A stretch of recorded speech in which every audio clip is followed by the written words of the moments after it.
India যাওয়া শুরু থেকে ইমিগ্রেশনে কি কি ঘটলো এবং সেখানে নেমে কি কি করলাম তা দেখাবো আজকের আমার এই ব্লগে। আপনারা দেখতে থাকুন, আমার সঙ্গেই থাকুন। হ্যালো বন্ধুরা, আসসালামু আলাইকুম। সবাই কেমন আছেন? আশা করি অনেক অনেক ভালো আছেন। আমিও আপনাদের দোয়ায় আল্লাহর রহমতে ভালো আছি। আমরা ইন্ডিয়া যাওয়ার প্রসেসিং করছি। আমরা দেখতে পাচ্ছেন মানি এক্সচেঞ্জে দিয়ে কিছু ইন্ডিয়ান রুপি করে নিতেছি, কিছু ডলারও নিয়ে নিলাম। আমাদের ট্রেন হয়েছে 8টায়, কিন্তু আমরা যেতে হবে 5টা বাজে, কারণ 6টার ভিতরে ইমিগ্রেশনে থাকতে হবে। যাওয়ার পরে আমি আমাদের 5টা বাজে আমরা গাড়িতে উঠলাম, কারণ আমার টিকিট ছিল 6টায় 15-তে, যে কারণে 5টা বাজে আমরা গেলাম। দেখতে পাচ্ছেন আমরা চলে যাচ্ছি গাড়িতে করে। গাড়িতে করে চলে যাচ্ছি, বহুত এক্সাইটিং। ইন্ডিয়ায় যাব প্রথমবারের মতো ফ্যামিলি নিয়ে। ভোরের দৃশ্যটা এত সুন্দর লাগছে রাস্তার ভিতরে। দেখতে পাচ্ছেন যে 5টা বাজে আমরা রওনা দিছি, যাওয়ার পরে যে রাস্তার যে সিনারি গুলা কি অপরূপ দেখতে, দেখেন গাছপালা। এবং সকালে তো বের হওয়া, হ্যাঁ হ্যাঁ, এ কি এখানে এসে তো পুরাই অবাক দেখলাম। আমরা এত সকালে আসলাম, তারপরে এত বড় লাইন, বাপরে বাপ, প্রচুর লাইন দেখতে পাচ্ছেন।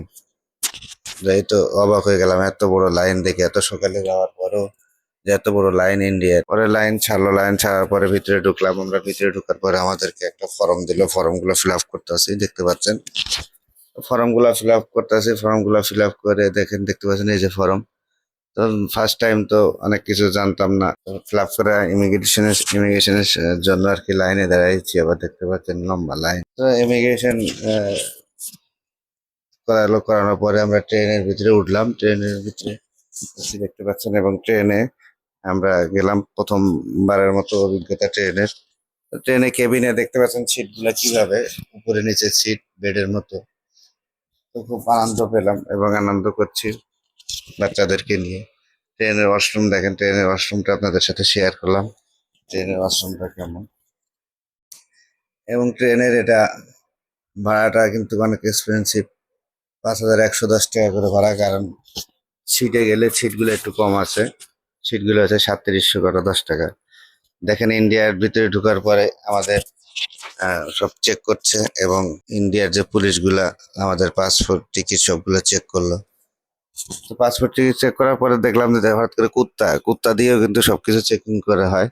চেকিং করে গেল, এবং আমরা ইন্ডিয়ার পাশে এসে নেমে গেলাম, নেমে পড়লাম। নামার পরে আমি আপনাদেরকে দেখাচ্ছি, নামার পরে সবাই কি দৌড় দেয়। আমার তো খুবই ভয় করছিল, কেন দৌড় দিতে, দেখতেছি সে দৌড় দিয়ে তারা লাইনে দাঁড়াচ্ছে। তো আমরা তো ফার্স্ট টাইম বুঝি নাই। তো আমরা আস্তে আস্তে যাওয়ার পর অনেক পিছিয়ে সিরিয়ালে পড়ে গেছি, পিছিয়ে সিরিয়ালে পড়ে গেছি। তো ওখানে অনেক সময় লাগছিল। আমরা লাইনে দাঁড়াই, অনেক সময় লাগছিল। ওখান থেকে লাইনে দাঁড়ানোর পরে ছাড়লো, ছাড়ার পরে ভিতরে ঢুকলাম। ভিতরে ঢোকার পরে ভিতরে ইমিগ্রেশনের তো আসলে দেখানো যায় না। তো আমরা ভিতরে প্রসেসিং শেষ করার পরে বাইরে বেরিয়ে গেলাম।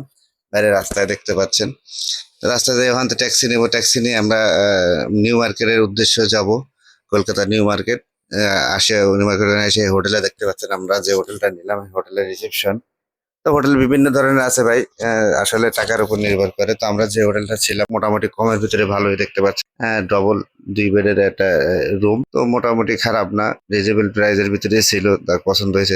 ভিডিওটা ভালো লাগলে ফলো, লাইক, কমেন্ট করে পাশে থাকবেন। ইনশাল্লাহ আর ভালো ভালো ভিডিও দেওয়ার চেষ্টা করবো। সবাই ভালো থাকবেন, আল্লাহ হাফেজ।